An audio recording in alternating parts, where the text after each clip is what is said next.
En fait, on comprenait pas pourquoi on avait vraiment des crashs après avoir bu. Il y a du sucre caché partout. Il faut regarder toutes les étiquettes, encore plus qu'en Europe. Je suis certain que cette boisson-là, honnêtement, en Europe, elle ne marcherait pas. 3-4 kilos, moi je le sens, vraiment. C'est la première fois de ma Max, il vie. est devenu solide. Salut Max, Salut Max. comment tu vas aujourd'hui? Écoute, ça va pas mal. De quoi va-t-on parler aujourd'hui? Aujourd'hui, on va faire un épisode spécial. On a passé 3 mois aux US. On a pensé faire attention. On a fait tout ce qu'il fallait. On a cuisiné. On a acheté à manger organique. On a essayé de pas manger des burgers, pas les pizzas. On a tout fait comme il fallait. Et pourtant, notre santé a pris un gros coup. Et c'est dans cette vidéo qu'on va vous montrer déjà les impacts qu'on a eu sur notre physique. Voilà, Et Max va surtout- tomber le t-shirt. Et surtout, à la fin de cette vidéo, on va vous montrer, on va vous partager les 7 moyens pour résister à un système alimentaire qui pourrait être cassé comme aux États-Unis. Mais c'est aussi valable d'ailleurs en France. Et comment protéger votre métabolisme où que vous viviez. Mais avant toute chose, on a un petit rituel. Vous connaissez tous le rituel de ce podcast, le Polyphénol Podcast. Et donc, dans ce rituel, On prend une cuillère à soupe, on appelle ça un shot chez nous, d'huile d'olive vierge extra, donc qui a été sélectionnée pour ses propriétés riches en antioxydants. voilà. Donc les antioxydants, donc les polyphénols, c'est anti-inflammatoire. Ça aide le corps à lutter contre ce qu'on appelle le stress oxydatif, c'est donc les cellules qui s'abîment. Et donc on améliore la sensibilité à l'insuline, on soutient le cœur, le cerveau, enfin tout ce qu'il faut, le microbiote. Donc quand on donne un shot, on donne à son corps une dose de concentré de molécules protectrices. Voilà, et c'est ce qu'on va faire aujourd'hui avec vous.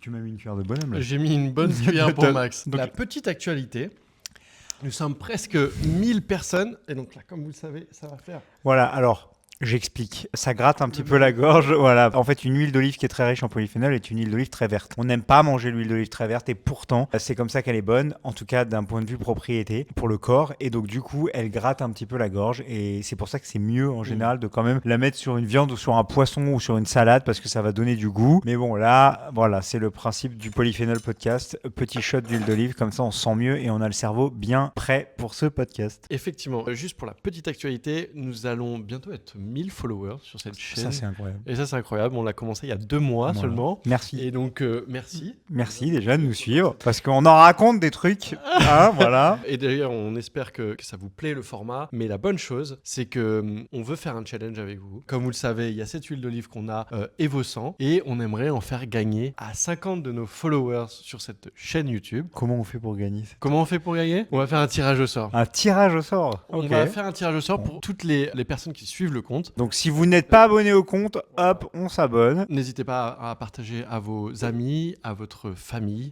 cette chaîne. Un petit commentaire aussi. Pour ceux qui mettent un commentaire, peut-être qu'on peut leur augmenter leurs chances de gagner. Un commentaire sous cette vidéo et vous augmentez vos chances de gagner. Allez, Alors 50 bouteilles d'huile d'olive à gagner, ça c'est quand même très cool. on commence? Comme je l'ai dit en intro, on vient de passer 3 mois à San Francisco. On a essayé de faire tout bien. Alors qu'est-ce qu'on a mangé?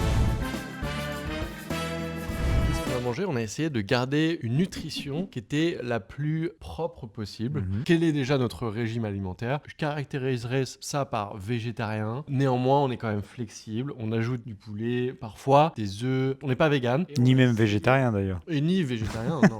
Non, mais On mange, non mais nos plats sont, oui, on mange euh, beaucoup de légumes, légumineuses. Le midi, on aime bien faire un mélange de brocoli, de chou-fleur, de carottes, des lentilles noires. Inspiré du super veggie de Brian Johnson. De Brian Johnson. Et au fur et à mesure des semaines, on a quand même, on a évolué, on travaillait beaucoup, donc on avait moins de temps pour faire de la cuisine. Quand on est arrivé aux États-Unis, on a eu énormément envie de tester des produits. Et donc déjà, on a commencé à acheter beaucoup de suppléments parce qu'il y a beaucoup de suppléments alimentaires qui sont disponibles aux États-Unis, qui ne sont pas disponibles en Europe. Vous allez comprendre pourquoi. On a aussi ramené, bien sûr, nos huiles d'olive. Ouais, Et ça, c'était obligé. la condition C'était nécessaire. Voilà, on a continué à avoir ces plats très riches en fibres, mais à la fin, c'était pas soutenable. Comme on l'avait dit dans les épisodes précédents, on est aux États-Unis parce que on suit un accélérateur de start-up. Et donc du coup, on a beaucoup travaillé et on avait moins de temps pour faire à manger. Donc du coup, on a un petit peu moins fait à manger parce que évidemment, acheter des légumes, faire à manger en permanence, ça prend du temps. Et donc du coup, on a trouvé des services ici aux US, à San Francisco notamment, et une boîte qui est passée par le même accélérateur que nous, qui fait de la cuisine organique, qui est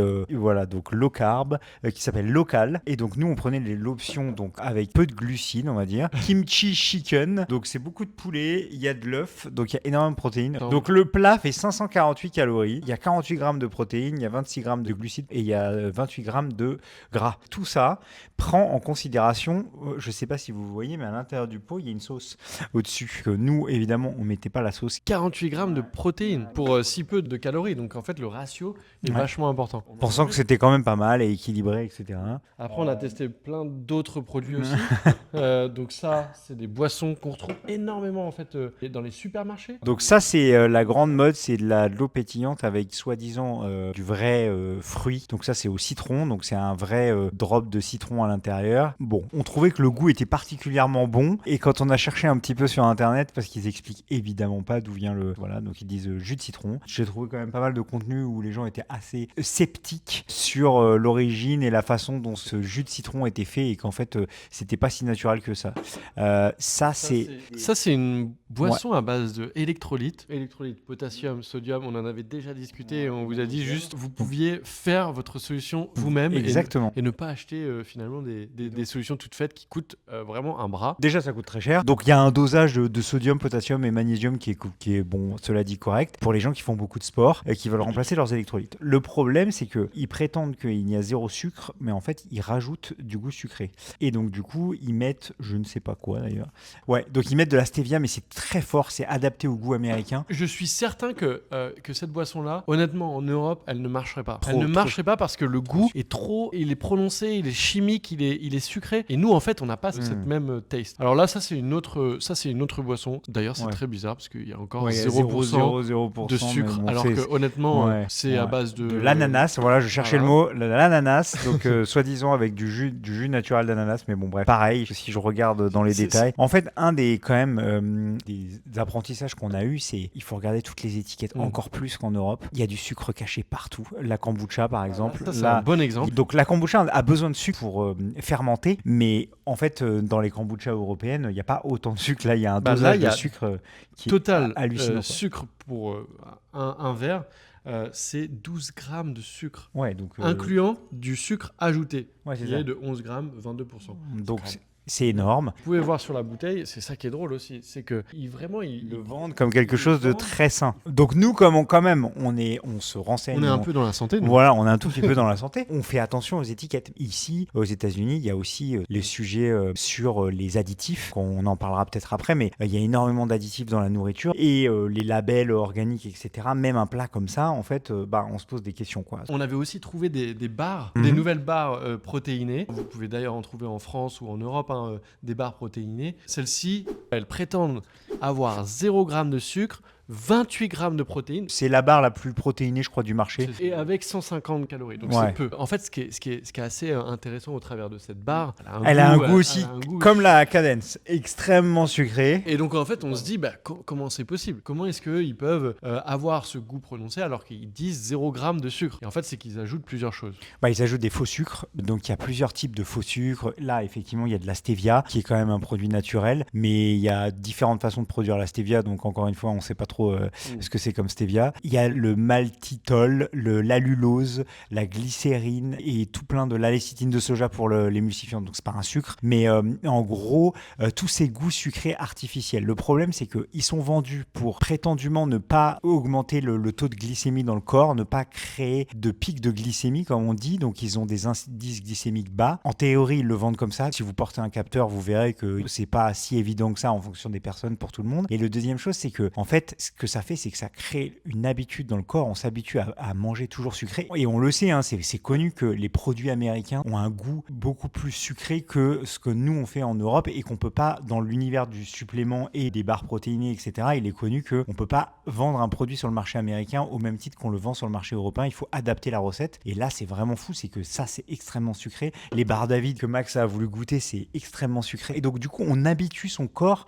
à consommer ce goût sucré. Et donc, donc du coup, on a ce besoin tout le temps d'avoir du goût sucré. Après, il y a plusieurs choses, la digestion, aussi. En fait, la vraie charge glucidique du produit en fait est complètement erronée. On s'aperçoit qu'il y a des choses avec des IG ultra bas, alors que finalement, d'ailleurs, c'est aussi valable sur les bars. On pointe du doigt les bars David aux États-Unis, mais c'est exactement la même chose sur beaucoup de bars en France. Et il y a beaucoup d'additifs, c'est surtout ça aussi, c'est qu'il y a plein d'additifs et puis il y a plein de produits cachés. Ils vont mettre du faux sucre pour obtenir le label un peu keto, low carb, etc. Un autre produit qui est intéressant, c'est que là, vous pouvez voir, ils sont organiques, paléo, keto. Donc c'est vendu pour du paléo keto, c'est vendu pour du calories bas quoi. C'est keto et paléo et en fait il y a quand même 8 grammes de sucre ajouté pour 2 tablespoons, donc c'est 30 grammes. C'est ça qui est ahurissant. Nous en Europe on met toujours la quantité pour 100 grammes pour pouvoir comparer, mais en fait eux ils mettent toujours pour le serving size, donc c'est la portion, et donc du coup c'est impossible de comparer parce que en fait cette portion là est complètement différente d'une tablette de chocolat, etc. Mais en gros là ils disent qu'il y a 8 grammes par portion de 30 grammes, donc ce qui est énorme. Ça fait 24 grammes quasiment ou 100 grammes, donc c'est énorme. La source de sucre là c'est du sucre de coco, donc effectivement c'est le sucre de coco,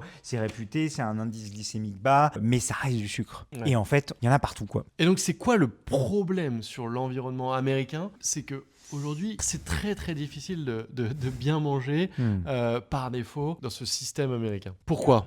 Il y a plusieurs choses. Ouais, il y a des additifs et du sucre qui sont omniprésents, il y en a partout. Dès qu'il y a des sauces, dès qu'il y a des produits comme on vous a montré précédemment, en fait, il y a des sucres cachés partout. Il y a aussi, sans compter tous les additifs extrêmement mauvais. Donc là, dernièrement, ils ont fait interdire ce qu'on appelle le dye, colorant industriel horrible qui est interdit en Europe, qui n'était pas interdit. D'ailleurs, il y a dans des podcasts américains, il y a pas mal en ce moment de médecins, et notamment ceux qui se sont battus pour faire interdire ce colorant, qui en fait ont fait remarquer que les formules de certains produits comme ça industriels n'étaient pas les mêmes aux États-Unis et en Europe. En fait, les industriels produisaient exactement le même produit, c'était le même nom, c'était admettons, donc j'avais trouvé ce truc-là qui traînait dans les placards. Ça, par exemple, admettons, c'est un produit hyper connu, un crisp, et en fait, ça, aux États-Unis, il y a plein d'additifs, il y a du dye, etc., alors que le même truc en Europe, ne contiendra pas tous ces additifs. C'est comme le Vita Coco.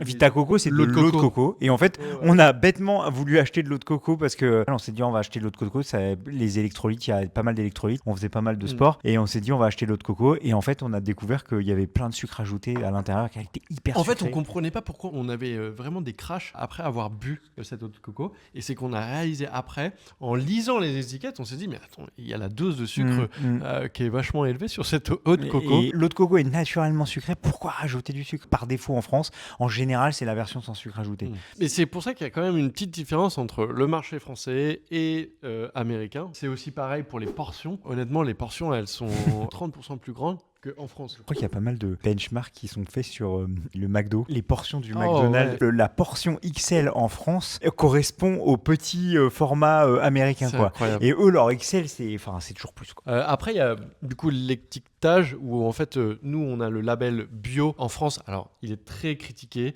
ce label, mais néanmoins, il certifie quand même quelque chose. Oui, ici, aux US... Mais c'est un peu la même chose d'ailleurs en Europe, c'est-à-dire qu'il y a des labels USDA organiques, il n'y a pas les mêmes règles qui s'appliquent que les nôtres.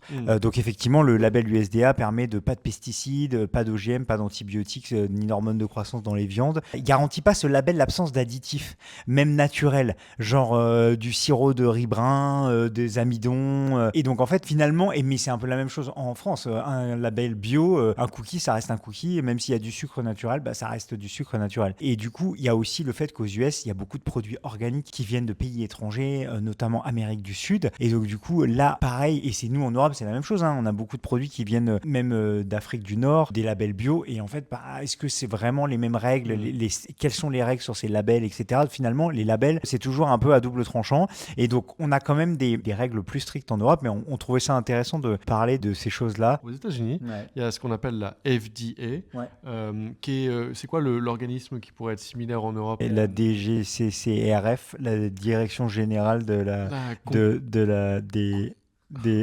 on vous mettra de la répression voilà, de la concurrence des fraudes, ouais, mais c'est voilà, on trouvera. C'est eux qui se chargent de contrôler aussi l'enregistrement des suppléments, de contrôler, et il y a tout un tas de règles qui encadrent ça. Effectivement, c'est le législateur qui va contrôler toute l'alimentation, le système alimentaire américain, et que ce soit aussi la supplémentation. Et en fait, il y a des centaines d'additifs qui sont autorisés par la FDA, mais qui sont interdits en France. Là, par exemple, on a des exemples concrets.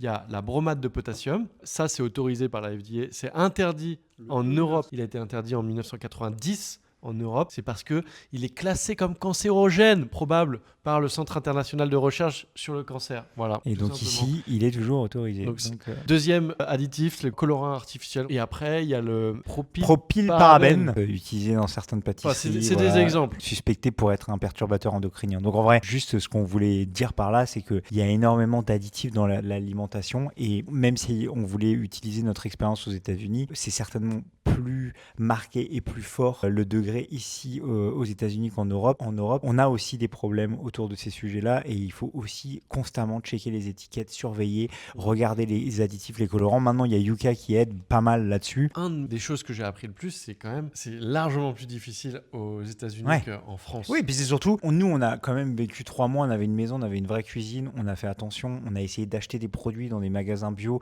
de commander des légumes, on s'est fait à manger. Après, on est passé par local, comme on vous a dit. Et en fait, dès qu'on va au restaurant, on contrôle pas. Et même les produits qu'on a achetés dans des magasins bio, on a acheté un peu de viande parfois, on a acheté des œufs, on a acheté du poulet. Ils ont beau avoir des labels, etc. On sent bien que dans la nourriture, il y a quelque chose qui change parce que notre corps, il est perturbé. Et ça nous a vraiment changé. Mais surtout, ça nous a vraiment atteint, quoi. On s'est dit, mais vraiment, il y a vraiment un problème. Comme étant dans la santé, on suit beaucoup d'influenceurs et de personnalités américaines qui parlent de ça et qui disent que le système de santé et de nutrition aux États-Unis est vraiment cassé et qu'ils ont vraiment des graves problèmes. Mais c'est vrai qu'on l'a ressenti plein de fois. Là, on peut vraiment dire que le système américain est catastrophique. On peut passer justement sur qu'est-ce qu'on a ressenti. Qu'est-ce qu'on a ressenti, les impacts et qu'est-ce qu'on a un peu mesuré, parce qu'on n'a pas tout mesuré encore. Et on va vous expliquer pourquoi dans 2-3 minutes. Déjà, il y a un contexte aussi. C'est qu'on a beaucoup travaillé. Donc effectivement, notre sommeil a été perturbé. Donc ça, c'est certain. Durée et qualité diminuées. Et les effets constatés, c'est que, en fait, avec un excès de sucre, même si on fait attention, ça te perturbe ton sommeil. Plus le travail. Les écrans, le stress, grosse intensité, peu d'activité physique malgré 1 heure de sport par jour. On a essayé de faire 1 heure de sport, que ce soit de la musculation ou que ce soit aller courir. Néanmoins, en fait, ça ne nous a pas empêché un autre truc. De prendre du poids. Donc on a grossi, voilà. On se révèle. On est gros. Voilà. Dans le Polyphénol Podcast, vous le savez, on se révèle. Et donc là, moi j'ai pris à peu près, alors c'est assez drôle, mais au moins 3 ou 4 kilos. Moi j'ai pas osé aller sur la balance parce que je sais que je vais pas bien le vivre. Mais ça, je le sens, je le vois. Et en fait, 3-4 kilos, moi je le sens, vraiment. C'est la première fois de ma Max, vie. il est devenu solide.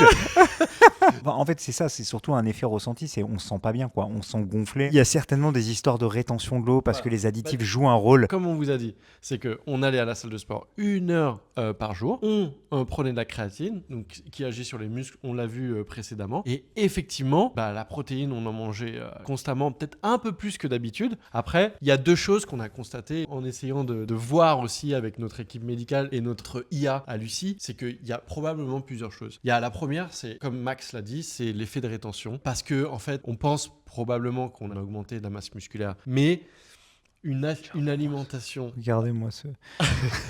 Une alimentation plus salée, sucrée ou transformée, ça peut provoquer une rétention d'eau intramusculaire qui donne une sensation de muscle plein. C'est un peu ce qu'on constate. Et en fait, quand on va arriver en France, on va dégonfler. Max va redevenir une petite crevette.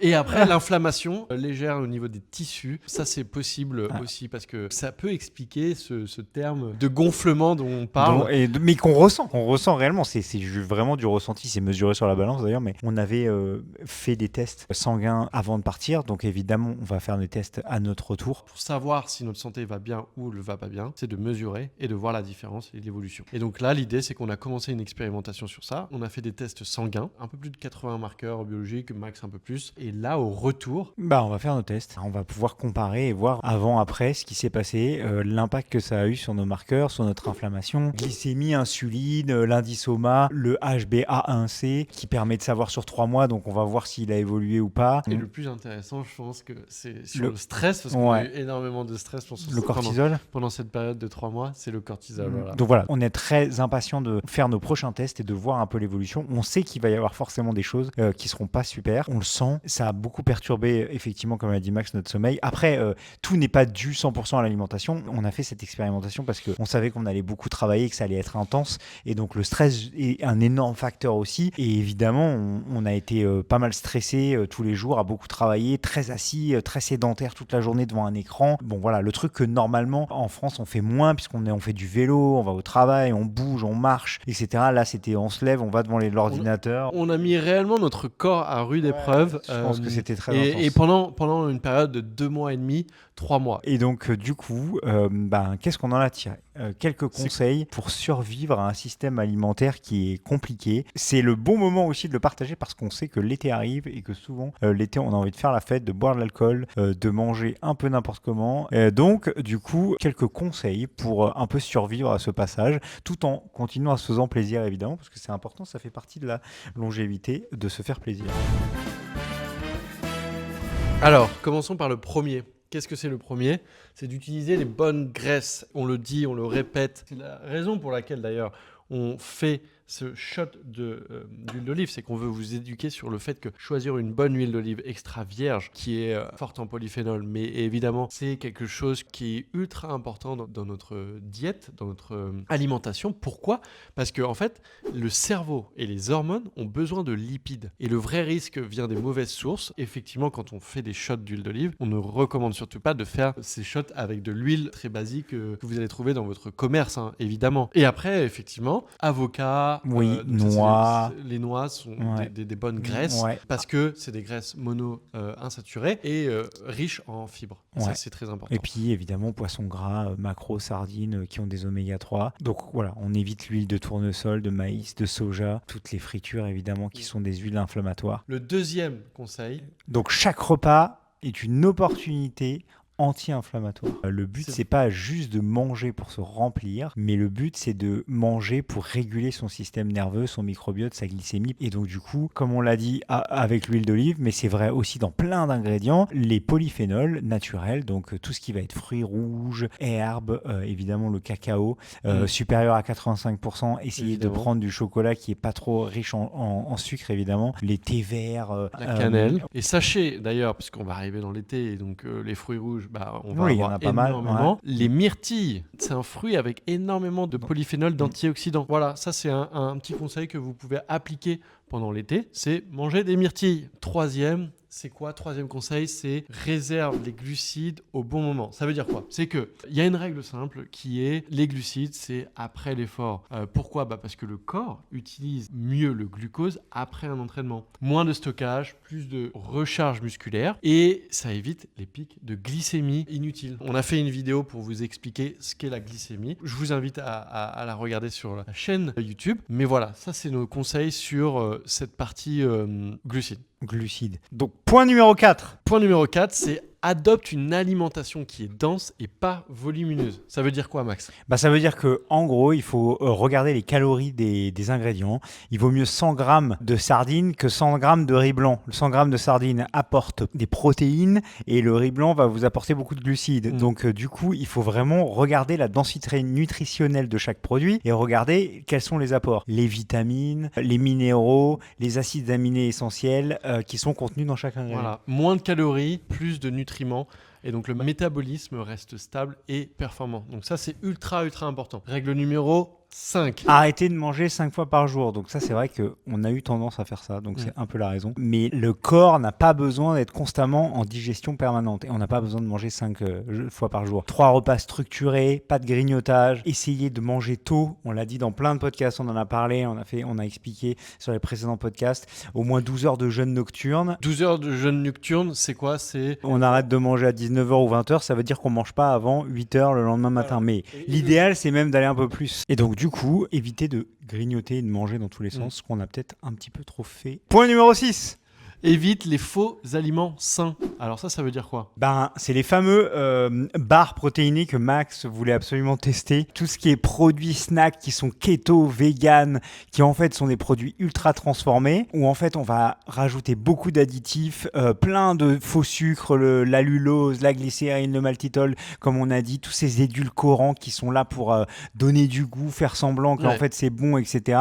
En fait, on oublie, il vaut mieux de l'ingrédient naturel et riche en nutriments. Et le dernier, le 7e, c'est stabilise ta glycémie, même si tu manges sainement. C'est pas parce que l'alimentation est bio, c'est pas parce qu'on est végétarien, et d'ailleurs c'est souvent contre-intuitif parce que les plats végétariens dans les restaurants végétariens sont souvent pleins de glucides, que tu ne seras pas en prédiabète. C'est un cookie, on l'a dit tout à l'heure, un cookie, même s'il est bio, et ben ça reste un cookie. S'il y a plein de sucre, s'il y a 25 grammes de sucre dans un cookie, on va manger 25 grammes de sucre, et ça reste mauvais pour la santé. Donc les solutions, c'est quoi? C'est de commencer le repas avec des fibres. Donc ça, c'est ultra important. Vous savez que vous avez un plat de pâtes, parce qu'on ne se prive pas non plus. Et vous mangez au début de la salade, des légumes, crudités pour absorber en fait finalement votre plat que vous allez manger après. Ouais, donner des fibres au corps pour qu'il puisse mieux absorber et pour faire couler le reste. Ajouter un acide comme le vinaigre de cidre ou le citron qui vont favoriser aussi la digestion. Et le vinaigre de cidre est connu pour aussi faire pansement sur l'estomac. Le vinaigre de cidre qui aide beaucoup à réguler la glycémie, à éviter les pics. Et après, une autre méthode pour éviter les pics au maximum, c'est d'aller bouger après votre repas. Donc 15 minutes de marche. Ça suffit. L'idéal. Et voilà. J'espère que cette vidéo vous aura plu. En tout cas, on a été ravis de vous partager en fait notre voyage qu'on a eu aux États-Unis. Maintenant, nous allons rentrer très bientôt en France et donc vous allez suivre nos aventures en France. On espère qu'on va dégonfler en France. On va dégonfler. On va suivre ça dans le Polyphénol Podcast. Et si vous voulez suivre le dégonflement, abonnez-vous, mettez un like sur cette vidéo. Et on fait gagner les bouteilles d'huile d'olive. Donc pour ceux qui sont restés à la fin, vous le savez, mettez un commentaire, vous augmentez vos chances de gagner cette huile d'olive. Et merci à tous. Allez, merci. À bientôt.